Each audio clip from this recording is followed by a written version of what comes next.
Okay, so good morning everyone. Good day everyone. So this is teacher Eric speaking, and today we're gonna continue our topic discussion about basic genetics. Last discussion sa katong video, we talked about the different patterns of Mendelian inheritance. Katuntulo, we have the law of segregation, law of independent assortment, and law of dominance. Now class, we're gonna also on the last video we talk about lethal alleles, diba? Now on the second part of this video, we're gonna talk another pattern in which ang other pattern sayon ra kayo siya class, okay? It is we will gonna talk about the patterns of non-Mendelian inheritance or the non-Mendelian genetics.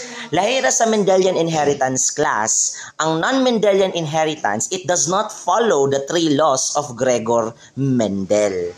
Therefore, naa siya kaugalingong patterns. Okay? What are these two common patterns in non-Mendelian genetics or non-Mendelian inheritance? Actually, there are three. Okay?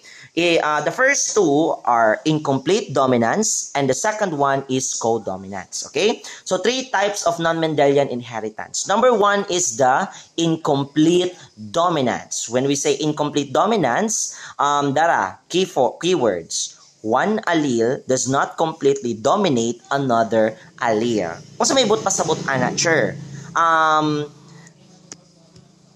Okay. One allele does not completely dominate another allele, resulting into a new phenotype or new product. Okay? Kung sa may but pasabot ana, sure.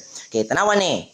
Your red flower class is breeded with your yellow flower. Nag-breed sila. Now, since wala man ni dominate si red flower, ang allele or ang lahi ni red flower kay yellow flower, and wala pud ni dominate ang lahi ni yellow flower ka red flower, inig-breed nila, there is a possible mixture of traits or mixture of combination of traits leading for a new phenotype. Tanawa, red flower, yellow flower, crossbreed together, form a third phenotype, which is what color? Orange flower. Okay? So, your red flower, crossbreed ni yellow flower, mura lagi ingon ani class. 50% ani red flower, gi-share niya. 50% kay yellow flower, gi-share niya. Nag-mix na himong color, orange. That is incomplete dominance. So, the third phenotype is blend with the other two. Ganong ingon ana man resulta, sure? Kaya wala may isog nga lahi nila. They are 50-50, ingon ana. Ingon ana ganyan tendency class, mag-mix jud na silang duha. Okay? So, how do we express this one using a Punnett square? Okay. So, this one class, A nga na-R sa taas, kana siya, this is your red flower. Then, kini siyang A nga na-Y sa taas, this is your yellow flower. So, pwede magkabay, let's try a pen. Let's use the pen di ay. Sorry. Okay. Sige. Let's try this one. AR.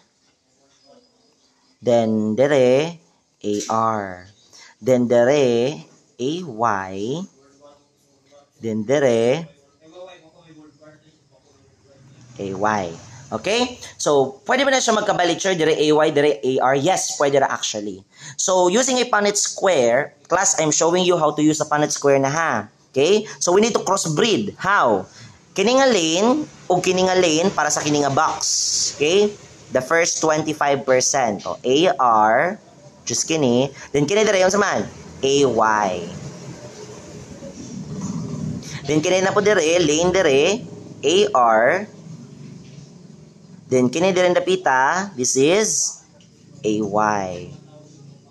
Okay? Then, dire na po sa ubos. Kini, AR na po da, then, AY. Okay, bari man. Then, dire na po ta, last box. So, AR, anong AR man? Daraw, padong dire. Then, dire na po ta, AY. Okay. Now, let's try to determine the possible genotypes and phenotypes. So, kung kakabantay mo class, each box has the same genotypes, di ba? ARAY, ARAY, ARAY, ARAY. So, the genotype of this one, genotype is the genetic code. AR, AY is equal to 4:4 ang ratio. Anong 4 is to 4 man?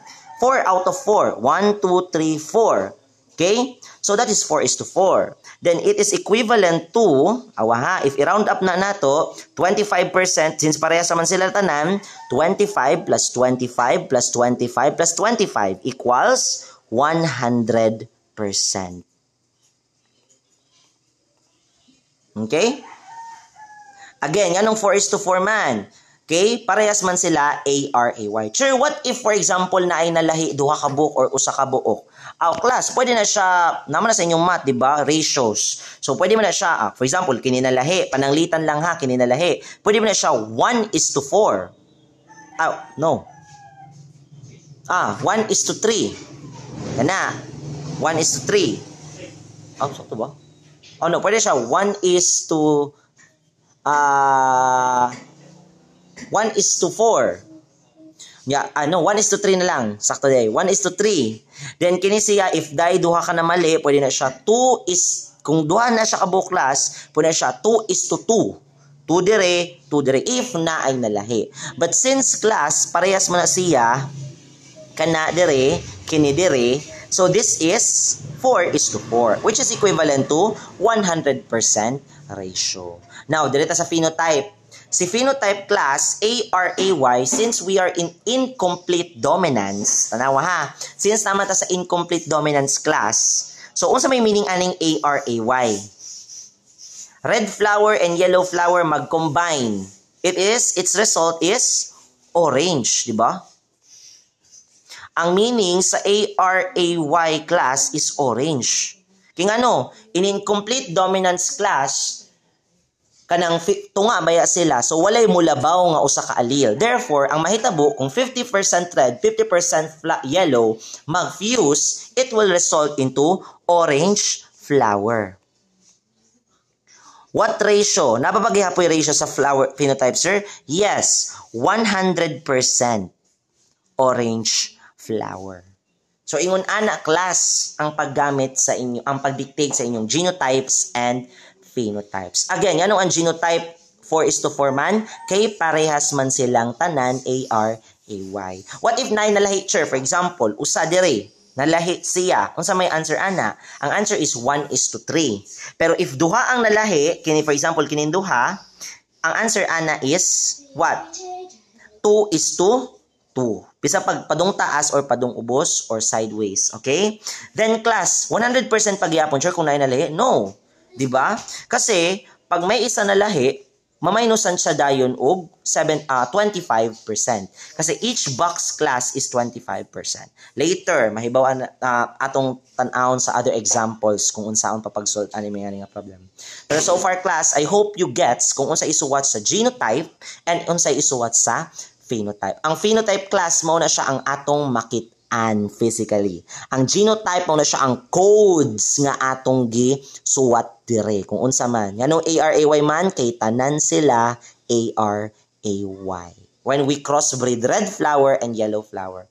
And since we are in incomplete dominance, walay mo dominance nga allele, walay mo labaw nga lahi, therefore magmix ang duha color sa flower, leading for a third phenotype which is orange flower. Okay? So, muna siya. Okay. Now, let's proceed. Okay. Okay. Now, let's proceed. Mo to ang codominance class. Now, let's proceed to mo to ang incomplete dominance di sorry. Now, the second type of non-Mendelian inheritance class is called codominance. Unsa man pud ng codominance, sure.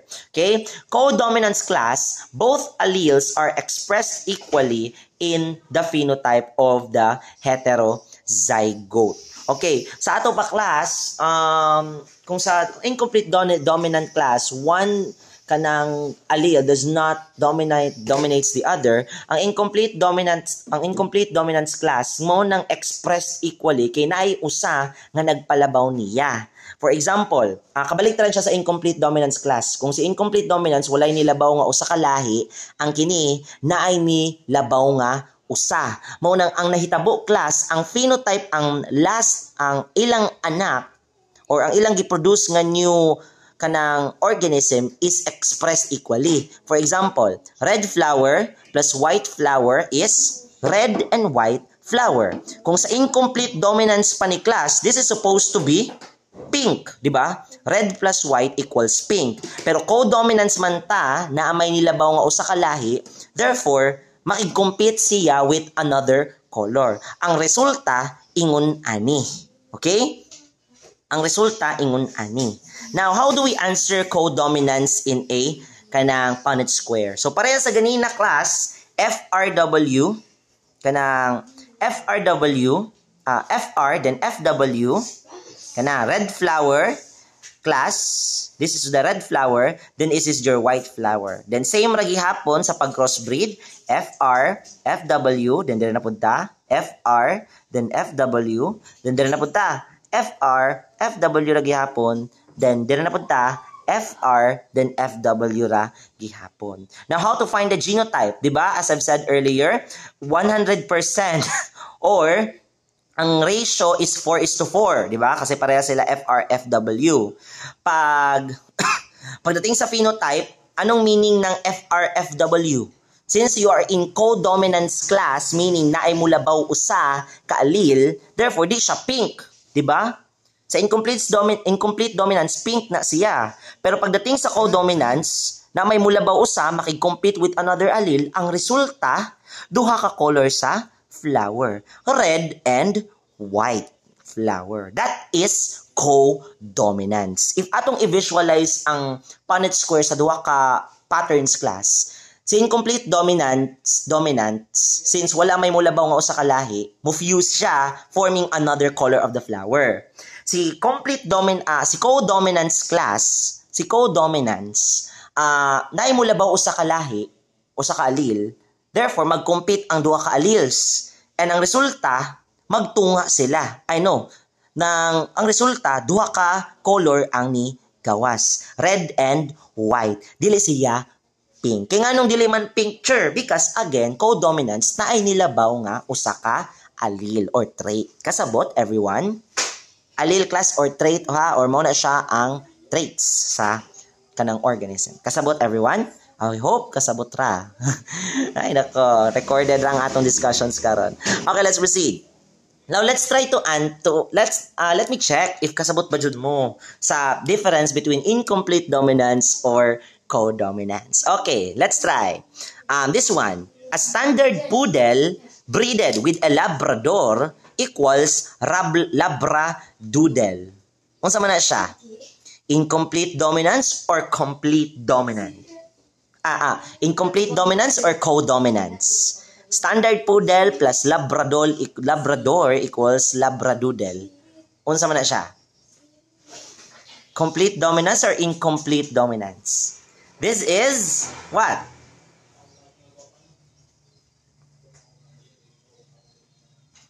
This is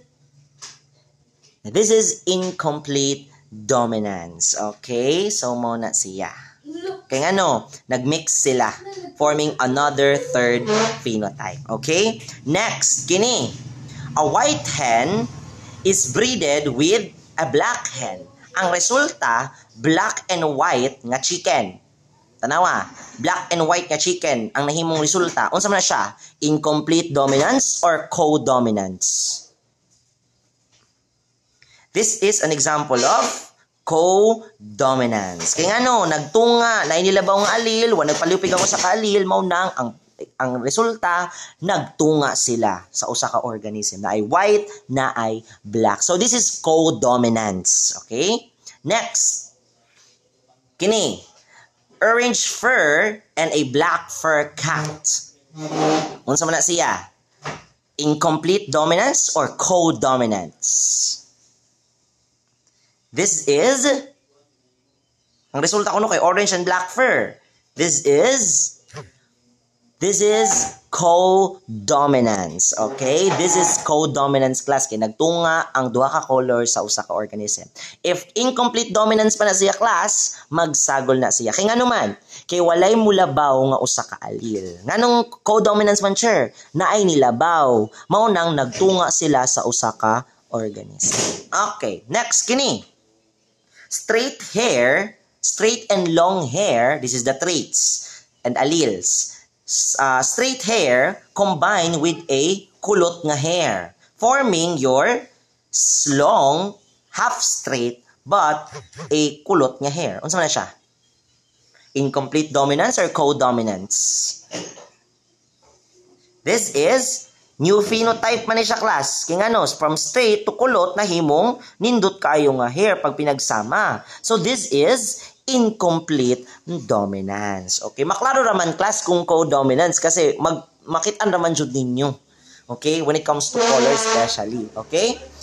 So, that is the difference between co-dominance and incomplete dominance. Now, let's try another example of using your Punnett square to find the genotype and the phenotype of a specific breed. For example, class, kini, in dogs, the gene of fur color has 2 alleles. The dominant allele, big letter F kay dominant man, codes for a gray fur. Take note, gray, if dako nga letter F, then the recessive allele, small letter F, codes for a black fur. Again, gray fur, big letter F, gray fur, big letter F, black fur, small letter F. Okay, let's try to answer this question. Use the Punnett square to predict the most probable phenotypic and genotypic ratios of their puppies. So, atong hibawan kung unsa itsura sa ilang puppies ini gawas. When the female dog is heterozygous and the dog is homozygous. Unsa gani ng heterozygous, class?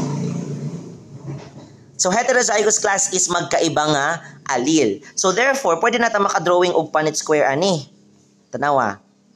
So, first, let's talk about the heterozygous. Hetero. Ang hetero, class, since hetero man siya, mag-mix ang gray fur and si black nga fur. Tara. Then, ang usa ka iro pod kuno, ang female is heterozygous. Ang usa ka iro is homozygous recessive. Homozygous recessive, homo. Unsa man ang homozygous? Recessive pa jud. Recessive is expressed in small letter F, di ba? So therefore, homozygous man siya, so pareha sila. Small letter F. Di ba gidiscuss na ako na sa first video. Okay? So we will gonna unsa ba? Wait lang. Eraser. Okay.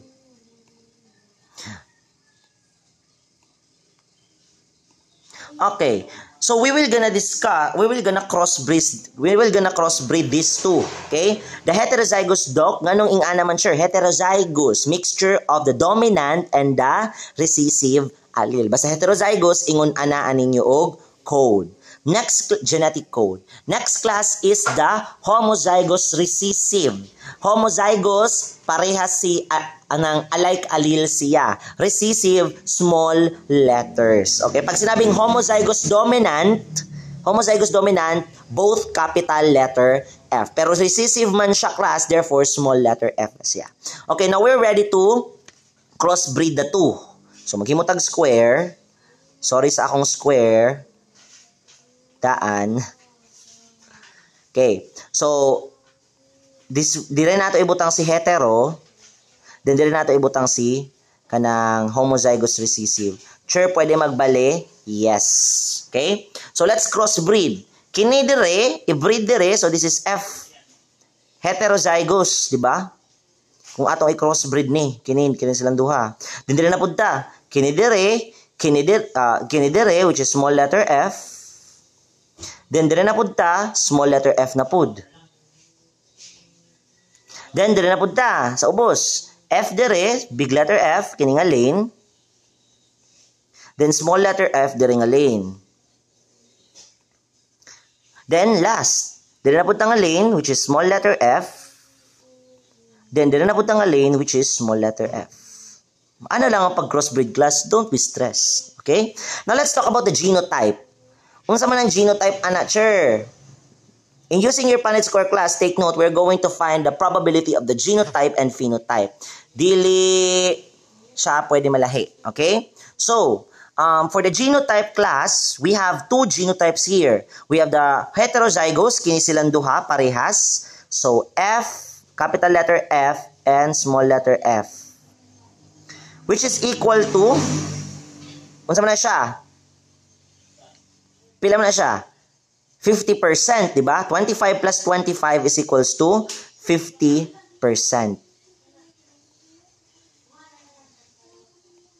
Then, ang inyong homozygous recessive, kini silang duha, parehas, small letter f, then small letter f, equals to 25 plus 25 ragi hapon, so this is 50% ragi hapon.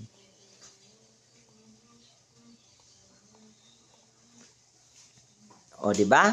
So, kung pangutanong ta, sure, what is the ratio o kung ingon ana? So, this is 2:2. Kasi 2 nga eh. Dere. So, this is 2:2. Okay?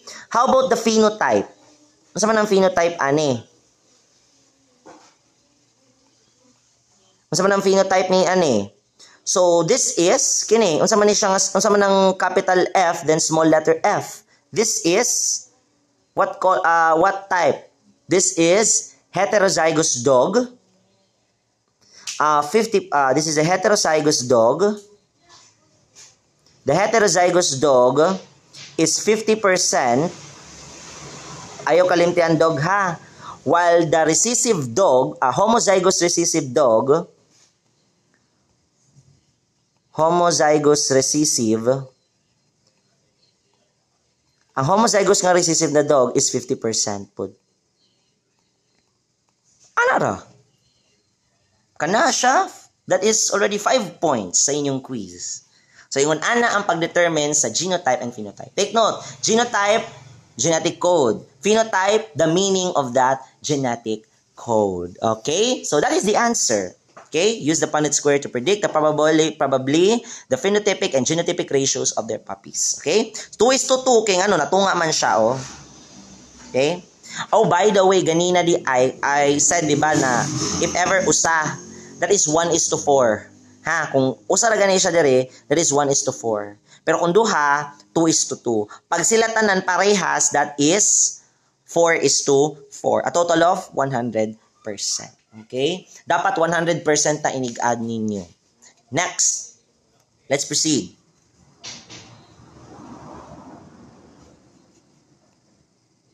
Okay. Use the Punnett square to predict the most probably phenotypic and genotypic ratios if the dogs, male and female, are both heterozygous. So, unsa ra ganitong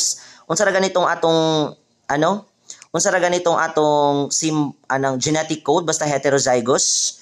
We have capital letter F, then small letter F, di ba? So, kung parehas sila heterozygous class, both male and female, ingani nga itong buhaton. So, male and female ha. Kung pareha sila heterozygous, both male and female, maghimo ra gyapon tag Punnett square. Ang atong i-crossbreed is both, kini, big letter F, small letter F, big letter F, small letter F. Kaya parehas man ang dog nga male and female is heterozygous. Ganina, ang usa heterozygous, which is ang female, ang usa ka dog homozygous recessive, which is ang male, di ba? Karon parehas na pud sila heterozygous. Now let's try to identify that using the Punnett square. So ato i-crossbreed F, capital F dire. So dire na pud ta. So small letter F, then F. It results to a heterozygous kini. Then kini na pud class, big letter F, small letter F. Then kini na pud ta, F, then F. Okay, small, di ba? So what is the phenotype? Genotype ta sa day, genotype. What is the genotype? So as you can see, nabay magkaparehas. Di ba? Kini siya heterozygous ni siya o kini siya heterozygous, di ba? Heterozygous. So, you can write that one as ingon ani. Genotype taha, genetic code. That is, pila man na, 25 plus 25 equals, 25 dire, that is 50%. Okay? Kining duha, parehas ba silang duha? No, di ba? Therefore, ilahi. We have the homozygous dominant, kini. Homozygous dominant, kaya ano, capital man siya. Homozygous, kay parehas alike alleles man sila. Homozygous dominant, which is 25%.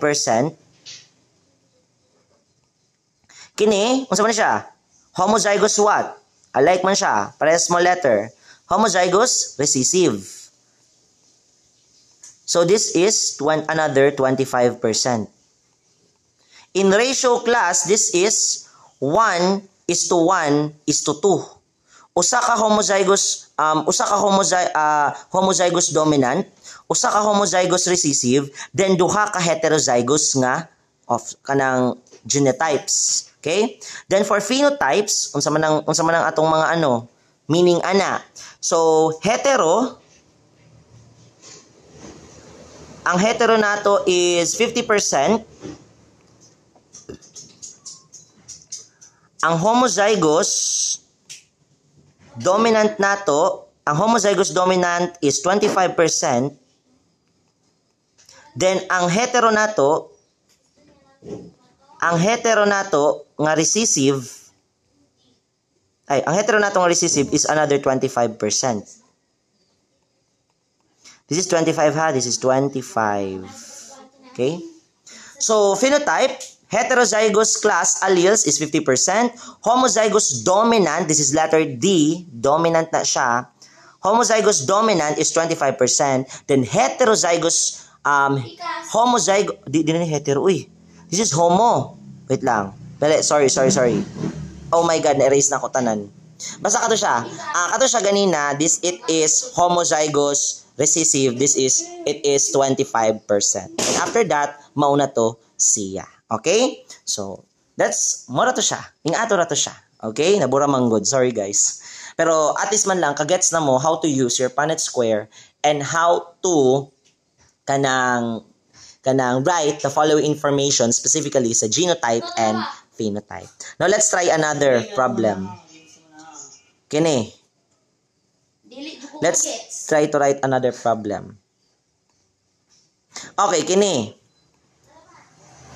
Ang daming problems. Use the Punnett square to predict the most probably phenotypic ratio when the dog is black and when the female dog has black fur and the male dog has black fur. Kung sa ganitong symbol sa black fur, di ba ang capital is gray? Ganina.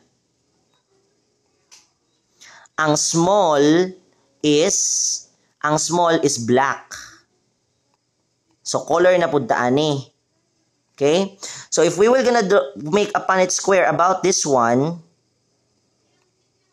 ingon ani sa class. Female kuno is black, ang male nga dog na, sorry, wala nabutang og male, ang male nga dog is black, so pareha sila black. So ang atong buhaton is nga ni, wait lang ako erase ni. So muna to ganina ha. Okay? So kung pareha sila black, so pareha sila small. Diba?